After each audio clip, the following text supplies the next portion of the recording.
자, 이제 이어서 이제 다섯 번째로 이 교재에 이제 20쪽에 보면 다섯 번째로 이제 신약 성경에 나타난 기독론에 관한 이제 이단들과 그 대책이 무엇일까?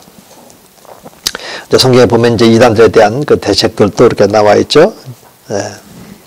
문화로 들이지 말라, 또 인사도 하지 말라, 또 이런 말씀도 있고, 또 그들과 분리하라, 또 이런 말씀도 있고, 그 대신에 이제 이방인처럼 또 이렇게 취급하라, 그 대신에 원수처럼 그렇게 취급하지 말라, 이런 말씀도 있고, 자, 일단은 이제 우리 이제 성경 안에 이제 이단들에 대해서 사실은 교리적으로 본다면 이제 기독론이 발전하는 거예요. 이렇게. 우리 주님이 인자를 누구라고 하느냐? 주는 그러셨죠. 살아계신 하나님의 아들이니다라고 하는 이 캐리그마가 딱 그렇게 정해지고 나서 신성과 인성의 문제, 또 삼위일체론적인 관점에서 예수님은 어떤 그 위치에 있는가, 또 신성의 측면에서 이 주되심, 또 그리스도 되심, 이런 것들은 또 어떤 의미를 갖는가, 이런 식으로 해서 점진적으로 세분화 내지는 구체화되어져 가면서 이 성경에서 그 예수님의 칭호면 칭호, 직무면 직무, 이런 이제 의미가 이렇게 부여져 가는 이런 것들은 주로 바울 서신서에서 많이 나와 있습니다. 그래서 여러분들이 조신학을 잘 하려면 바울 서신, 영원한 생명과 구원에 대해서 하려면 이제 로마서를 안다면 그 다음부터는 이제 교리적인 문제가 쫙 나오는데 이것이 이제 고린도 전 후서부터 이렇게 해가지고 저 히브리서까지 여러분들이 읽게 되면은 조직신학을 웬만큼은 다 소화할 만큼 그런 실력을 갖게 되어집니다. 저도 이 조직신학을 이제 성경의 그런 조직신학 이런 타이틀로 이제 강의를 이렇게 꾸미고 하면서 바울의 그런 서신, 그리고 또 요한 서신도 같이 이렇게 봐야 되겠죠. 그런데 요한 서신은 많지가 않아요. 요한복음하고 또 요한 1, 2, 3서인데 2, 3서는 이제 거의 분량도 적고 이제 1서, 그다음에 이제 요한 계시록으로 이렇게 가면은 이제 그쪽은 이제 온전한 하나님 나라론을 이제 그 미래의 시점에 두고 저쪽 이제 소아시아 그 7교회부터 현재 오늘 우리들의 그런 그 교회 패턴을 이제 읽어가면서 이제 새하늘과 새 땅으로 이렇게 가도록 이렇게 되어 있기 때문에 좀 분량은 아주 작고 내용은 이제 바울하고 같이 이렇게 종합적으로 이렇게 보게 되면 이제 훌륭한 그런 이제 조신학 체계가 이렇게 완성이 되어지죠. 자, 그런 것을 이제 우리가 이제 마음의 눈으로 이렇게 바라보면서 이제 신약 성경에 나타난 이제 기독론에 대한 이단들과 그 대책이 무엇이었을까? 그래서 이제 먼저 이제 기독론의 그런 그 전개 그런 이제 배경을 이제 우리가 이제 알아야 되는데, 주님이 왜 그렇게 물으셨을까? 이것은 이제 먼저는 이제 제자들에게, 그리고 이제 제자들이 가서 이제 이방인들에게 이제 나가서 전파해야 될 그 복음의 내용이 바로 하나님 나라를 이제 선포하고요. 우리 주 예수 그리스도는 제가 거듭 말씀드리지만은 모든 인류의 죄를 지고 십자가에 못 박혀 죽으셨다 3일 만에 부활하신 예수. 그렇죠? 계속 그런 방식으로 나오게 되는 겁니다. 성경은 그렇게 돼 있어요. 구원의 조건인 예수님은 그냥 예수가 아니라 항상 십자가의 죄를 가지고 죽으셨다가 3일 만에 부활하지. 죽으시고 3일 만에 부활하지.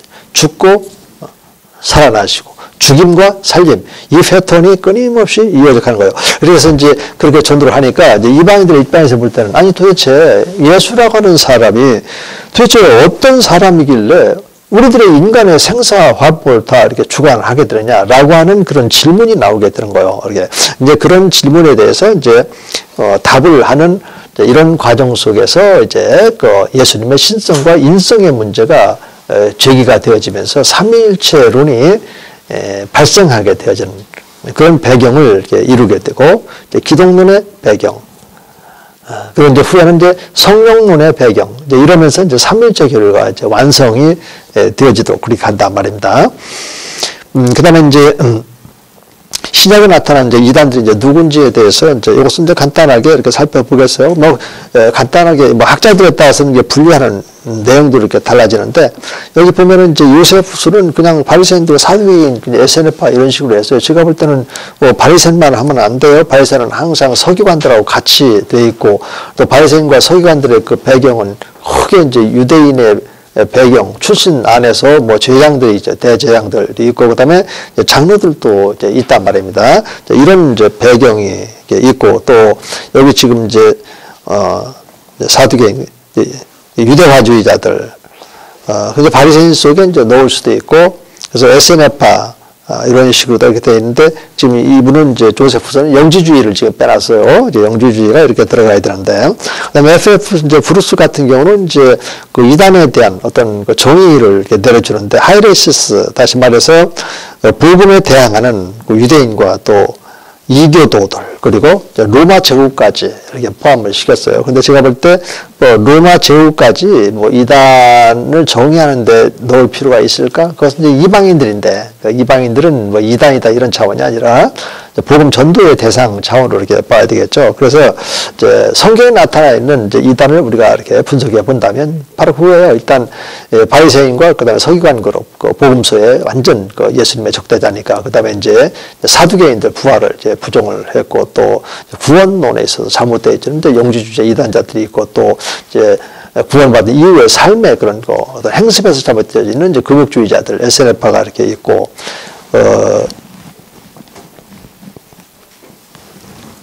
또 우리가 이제 이런 관점에서 가지고 있으면 되겠고요. 제 이런 내용들은 이제 강의는 이제 뒤에 이제 수록이 됐으니까 넘어가도록 그렇게 할게요.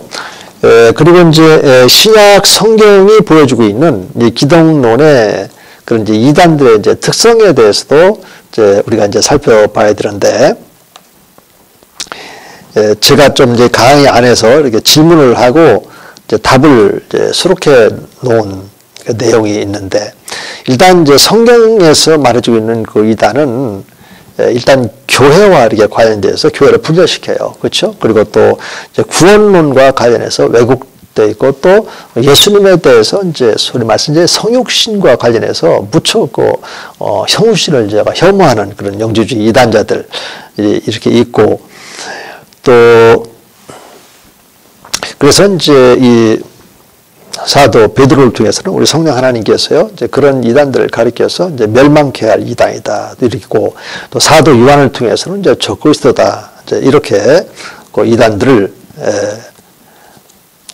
규정을 이렇게 했어요. 말씀 가운데서 이렇게 찾아본다면, 그렇다면 이제 우리가 왜 예수님은 이렇게 육체를 입고 오셔야만 하는지 이런 질문은 당연히 이제 드려야 되지 않겠습니까? 그리고 이제 그 답을 이제 가지고 있어야 되죠. 첫째는 이제 계시, 하나님의 계시. 그것은 이제 요한복음 1장 18절에 있잖아요. 독생하신 그가 이제 하나님을 이제 나타내셨다. 이제 이런 말씀이 있고, 또 예수님이 육체를 입고 오셨어요. 이것은 마귀의 일을 멸하게 하십니다. 뜬금없는 얘기 같죠. 그 요한일서 3장 이제 8절부터 가면 예수님이 왜 이렇게 나타납니까? 성육신을. 요한복음은 이제 성육신에 대해서 포커스를 이렇게 맞추고 있는데, 그래서 그의 사탄 마귀의 일을 멸하기 위해서 오셨다. 또 저쪽 히브리서 2장 그 14절에 가면 형제들과 같이 혈육을 입고 예수님이 오셨다. 그 성육신이잖아요. 왜요? 혈육을 입었으니까 때가 되면 이제 생물학적인 죽음이, 우리 예수님은 이제 구속사적인 때를 맞춰서 이제 죽게 되어지죠. 그래서 죽음으로써 죽음의 세력을 잡은 자, 마귀를 멸하기 위해서다. 이런 말씀들이 있잖아요. 이런 방식으로 해서 우리가 영역을 좀 더 확장시켜서 좀 알아야 돼요. 우리가 그냥 단순히 이제 육신을 입고 오셨다 이런 정도로 알면 절대 안 돼. 육신을 입음으로써 화목제물과 또 속죄제물을 가지고 왔다. 여기만 알면 안 돼. 여기가 이제 죽점으로 시작이 되면서 그 반대편 죄와 사망문서를 잡은 이 마귀를 밀어왔단 말이에요. 그래서 이제 예수 이름 권세를 사용했을 때 이 사탄 마귀와 또 더러운 이제 귀신들과 또 그를 따르는 이제 거짓 선지자들, 거짓 선생들이 있거든요. 이런 데서부터 우리가 벗어날 수가 있게끔 지금 삼위일체 한 분 하나님께서는 우리를 그렇게 전신갑주로 막 중무장시키는 거예요. 사실은 영적 전투에서 능한 자가 될 수 있도록 그리스도의 좋은 군사로서 하나님 나라를 세워나가는 일에 영적 전투적인 그런 그 교회로 하나님께서 이제 세워나가기 위해서 그런 훈련을 시키고 있는 겁니다. 지금 여러분들이 그런 훈련의 그러한 어떤 역할을 감당해야 될 사람들이고, 그래서 이런 말씀들로 해서 더 이렇게 플러스가 이렇게 돼야 될 줄로 믿고요. 그 다음에 이제 예수님의 약속 성취 뭐 이런 것도 등등에 지금 강의 안에 이렇게 수록된 것 이것은 조신학이 아니다 보니까 여기에 맞춰서 몇 가지만 수록했는데 요건 이런 정도만이라도 여러분들이 알고 문제의식을 갖고 성경을 잘 연구해서 만들게 되면 앞으로 이제 성경을 계속 연구하고 이제 성경 읽으면서 더 플러스가 되게 있다고요. 그래서 이 부분이 먼저 확보가 돼야 돼. 이 부분이 확보가 안 되면 교회에서도 절대 가르칠 수가 없고 또 이 부분이 확보가 되지 않으면 우리들의 그런 그 메시지도 지엽적인 설교가 될 수 있단 말이에요. 전체적인 마치 퍼즐처럼 목회가 지속되면 지속이 되어질 수 있도록 어떤 그 예수 그리스도의 그러한 그 형상답게 착하게 맞춰지는 예수님의 그러한 그 인격과 또 예수님의 그런 삶과 예수님의 사역으로 퍼즐에 딱 맞춰지는 이렇게 해서 온전히 그 그리스도의 장사 분야를 자라가는 그런 교회 이렇게 이제 우리가 사역이 진행이 되어지는데 이런 패턴 속에 우리가 여러분들이 이제 들어가 있지 않게 되면 시간이 많이 늦어지겠죠. 또 목회를 하면서도 때로는 이제 슬럼프가 이렇게 오게 되는데 그것이 뭐 자주 오시는 분도 있고 또 한두 번 정도 이렇게 해서 극복을 하고 또 성장하고 우리 선배님들이나 우리 동기 목회자들 얘기 들어보면 다 그런 과정이 있다고 그래요.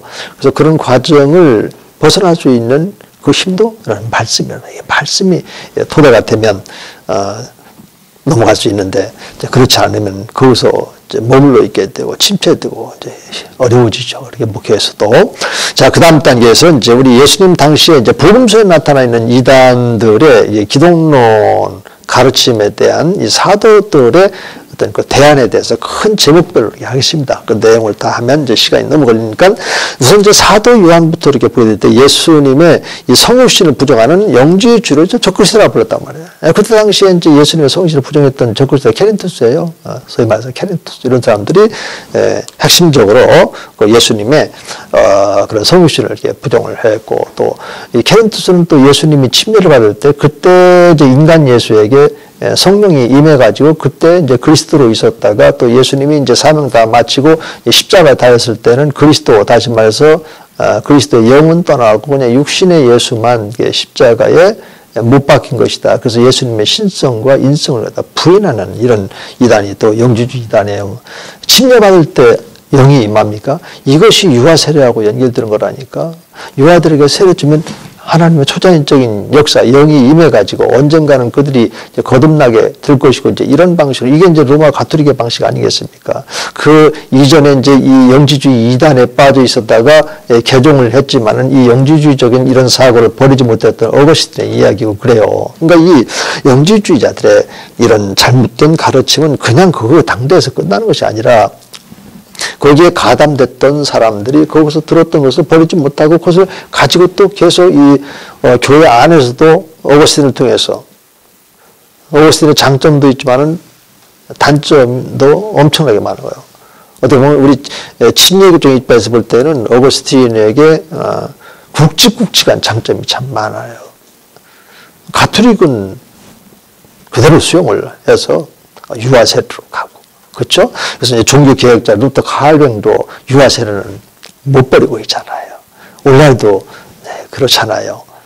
이게 지금 이 케린투스의 이런 잘못된 가르침에서 흘러들어온 것인데 이거를 모르고 단절을 못 시킨다면 이미 이제 교단에서 이제 의식으로 이제 그렇게 시행하다 보니까 그러면 하나님의 그런 관점에서 볼 때 어떤 모습으로 비춰질 수 있겠나.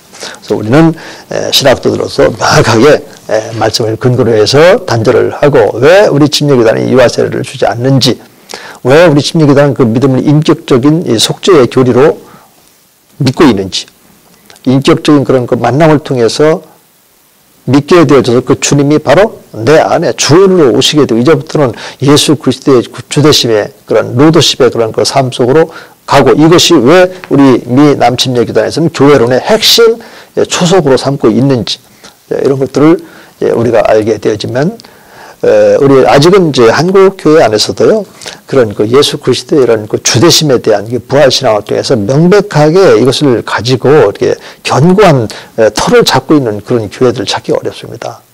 그래도 저기 이제 모노 교회가 이제 있긴 있는데 요거는 지금 이제 뭐 강의실이 아니고 이제 동영상으로 기대해지니까 대면 강의를 하게 된다든지 할 때 이제 상황에 맞게끔 이제 말씀을 들을 기회도 이렇게 있을 거지만은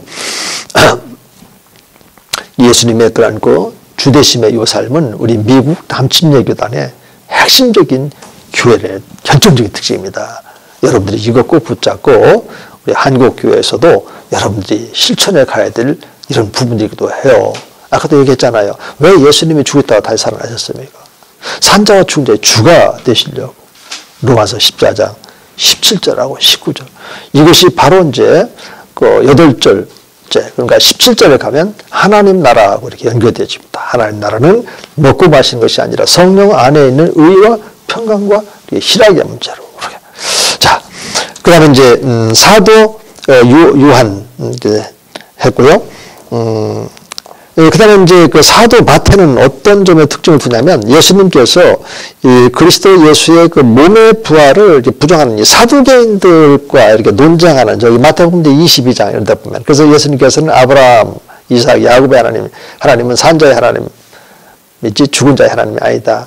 이렇게 해서 이미 이제 아브라함을 통해서도 산자의 하나님, 이 부활신앙을 이제 아브라함이 가졌다라고 하는 거. 그, 저희 이 말씀을 연구하면서 깜짝 놀랐어요. 아유, 아브라함이 언제 이렇게 부활신앙을 가졌을까. 근데 히브리서 이제, 11장, 히브리서 11장, 17절에서 19절인가요? 그것도 보면은, 아브라함은 이제 여호와 하나님께서 이삭을 죽였다가 다시 살리신 것을 믿었다. 이런 말씀들이 이렇게 나오게 되는 겁니다. 그러니까 이 창세 전부터 예수님이 십자가를 가신다고 했을 때는 거기서 죽으신 말에 부활하신다라는 그 부활 사상이 있어요. 그래서 에베소 1장 20절에도 있고 또 베드로전서 1장 20절, 21절에도 이렇게 나오는 거예요. 그런 1장, 베드로전서 1장, 그다음에 에베소 1장은 창세전 상황이거든요. 뭐 시작에서도 창세전 이렇게 해서 딱 명제로 딱 나와 있는 말씀이 에베소 1장과 베드로전서 1장, 그다음에 이제 요한복음 17장. 어떤 경우는 이제 영원부터 또는 창세 이후로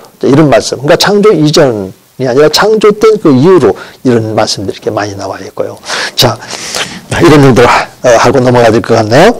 그 다음에 23쪽으로 가면은 이제 사도 베드로는 이 부활을 아주 집중적으로 이렇게 전했죠. 그래서 이제 사도 행전으로 가면은 이제 전반부가 이제 그 베드로를 중심으로 해서 이제 사도들과 또 안수받은 이제 집사들, 이제 빌립 집사하고 또 스데반 집사가 이제 전매하고 나머지는 이제 성경에 나타나지는 않지만 이제 같이 이제 7 집사들도 전도 대열에 이제 나섰다 이렇게 볼 수 있겠죠. 이제 그의 특징은 이제 예수님이 부활하셨다. 또 사도 바울도 부활을 이제 증언하는데 이제 사도 바울에게 오게 되면 그 부활의 의미가 무엇인지. 그 부활의 의미에 대해서 아까도 제가 말씀드린 것처럼 로마서 거기도 예수님이 주인이에요.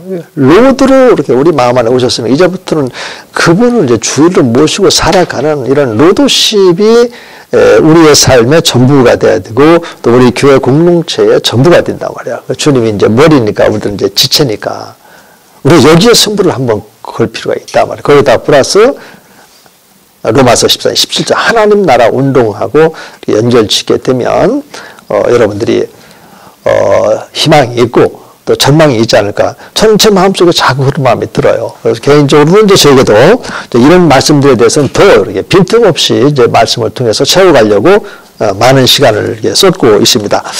그 다음에 이제 사도 바울은 이제 율법적인 구원관을 가르쳤던 이단자들을 가리켜서 저주받을 자들이다 하면서 이제 복음, 그렇죠? 다시 말씀 이제 여기서 말하는 복음은 이제 믿음이에요. 이제 로마서 이제 10장 1절에서 5절에 가 보면 이제 믿음으로 말미암는 의인데 율법으로 말미암아 의롭다 함을 받을 수 있을 것이다라고 생각하고 그렇게 거기에 빠져 있는 사람들을 비난하는 거예요. 그러면서 이제 9절에서 그렇게 말하는 거예요. 우리가 입술로 예수를 주라 시인하고 그가 하나님께서 그를 죽은 자 가운데서 다시 살리신 것을 마음에 믿으면 의에 이른다. 그러므로 믿음으로 말미암아 의에 이르고 입으로 시인하여 구원함에 이르느니라. 이런 말씀을 하셨을 때 율법으로 의롭다함을 받을 받을 수 있다라고 그렇게 가르치던 그 율법주의자들이 있었단 말이에요. 유대화주의자들이 있었단 말이에요. 이 교회사 속에서는 그가 바로 그냥 펠라기우스예요. 펠라기우스는 우리가 율법을 지킬 수 있으니까 하나님이 주신 거 아니야. 우리 율법을 지켜야 돼. 예수님도 율법을 지켜가지고 지금 이제 율법을 완전히 지킨 자 아니냐. 그러니까 우리가 예수님을 본받아서 우리도 율법을 지켜야 된다. 이거는 이제 사람의 논리고, 그거는 잘못된 그 유대화주의자의 하나의 그런 그 무리 분파로서 이제 그렇게 흘러가는 것이지, 성경은, 또 사도 바울을 통해서 다마스커스 도상에서 사도 바울이 회심하게 된 것도 부활하신 예수님을 만났잖아요. 그리고 부활하신 예수님을 만나고 빛 가운데 만났기 때문에 시력을 잃었지만 우리 주님께서 기도하고 있는 아나니아를 통해서 말씀하시고, 아나니아가 방문해서 이 사울에게 안수를 했을 때 성령이 충만해서 눈에 있는 것들이 이제 꺼풀이 이제 벗겨지고 또 식사도 하고 해서 기력을 차리고, 그러고 나서 즉시로 뭐 했냐면 예수님이 하나님의 아들이다. 예수님이 그리스도다. 이 얘기는 뭐예요? 주는 그리스도 살아계신 하나님의 아들이다. 이 고백하고 똑같은 거죠. 그래서 이 부활하신 그 예수 그리스도를 믿음으로 우리가 구하는 것처럼 바울도 부활하신 예수님을 다메섹 도상에서 만나면서부터 그의 일생이 완전 이제 터닝 포인트를 이루게 되는 거예요. 전환점. 우리의 일생도 마찬가지입니다. 내가 주인이 돼서 내 의지대로, 내 생각대로, 내 주관대로 이렇게 살아왔던 나가 부활하신 예수 그리스도를 영접이 되고 나서 그분이 이제 주인이 됐다는 사실을 알고, 이것이 처음부터 있잖아요. 우리가 구원받고 새신자 교육 단계에서 미리 좀 이런 것들이 명확하게 좀 알렸으면 좋겠어요. 저 같은 경우도 뭐 그런 어려서부터 이제 교회는 다녔어도 이제 그런 신앙관을 갖고 있지 못한 상태에서 청년기를 넘어갔고 또 이제 신학교 생활도 이렇게 했고, 사실은 가까스로 이제 교수가 돼서 이제 하나님의 말씀으로 이제 들어가야 되겠구나, 이런 깨달음이 있어서 말씀으로 연구하고 또 조신학 강의 안도 이렇게 만들어 보고 이런 과정을 통해서 느껴서 하죠. 깨달은 사실이. 이런 사실들을 미리 깨닫고 내 감정적으로 인정을 하고 의지적으로 그렇게 믿음에 끌어안고 순종하는 삶을 살아왔었더라면 그동안 내 삶 가운데 경험되고 축적된 이런 예수님과 나 사이에 그런 아주 친밀한 관계, 또 삶의 내용들, 어떤 사건들, 그래서 이것이 스토리가 돼서 텔링으로 말할 수 있는 그런 영향력, 이런 것들이 풍성했을 텐데, 되돌아보면 참으로 많은 그런 그 아쉬움이 있어요. 그래서 이런 아쉬움을 담아서 또 여러분들이 좀 더 이렇게 신학교 다닐 때 그 부분에 대해서 그냥 개념적으로는 다 알고 있어요. 그죠? 여러분들 뭐 예수 그리스도 주 되시는 누가 모릅니까? 제가 지금 그런 걸 말씀드리는 겁니까? 실질적으로 그 말씀의 근거가 뭐냐? 성경 어디에 있느냐? 그리고 그것이 그렇게 살아낸 주인공이 누구냐? 이러면서 이제 우리가 성경 안에서 다 찾아서 내 것이 딱 돼가지고 내 마음판에 새겨지고 나의 그런 입술의 열매로 맺어져서 나가 이제부터는 그렇게 변화가 돼요. 그 근거가 있는 사람들이 사실은 그 예수님의 제자 아닙니까? 예수님께서도 너희가 나를 따르려면 자기를 부인하려. 나를 다 죽일 수는 없어요. 자아를 어떻게 완전히 죽이면, 예전에 제가 했는데 나를 부인하고 오직 주님만이 내 삶의 전부입니다 하면서 앞세우고 그래 해야만 이제 십자가를 지고 가는, 십자가, 왜 예수님이 십자가에 돌아가셨나? 이런 것들은 이제 갈라디아서 5장 24절에 보면 육체와 함께 그의 정욕과 탐심을 십자가에 못을 박았어요. 이건 과거 부정 완료형으로 이렇게 되어 있어요. 언젠가 그렇게 했어요. 언젠가 했나 보니까는 갈라디아서 2장 20절에서 이렇게 했어요. 그리고 또 로마서 6장 6절에서 그렇게 했어요.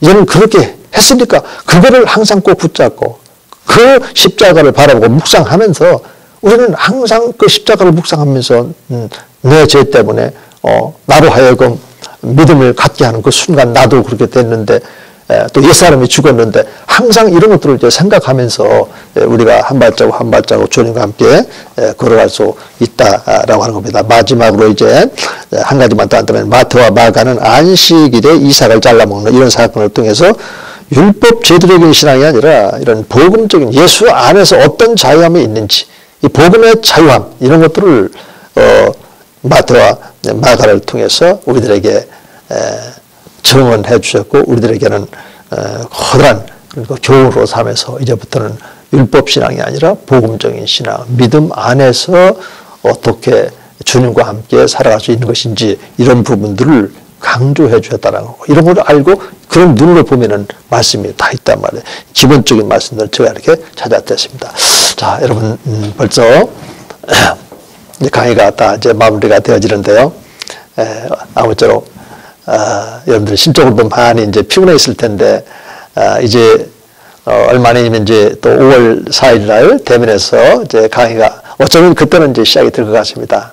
너무나도 이제 기다려지는 시간이고, 또 아무쪼록 한 주간도 주님과 함께 동행하면서요, 저 말씀 읽고 또 말씀 속에서 예수님을 날마다 새롭게 만나면서 여러분들의 그 목회적인 그런 소명의식을 더 견고하게 세워져가고 또 기쁜 마음으로 우리가 대면에서 만날 수 있도록 합시다. 여러분 사랑하고 축복합니다. 수고하셨습니다.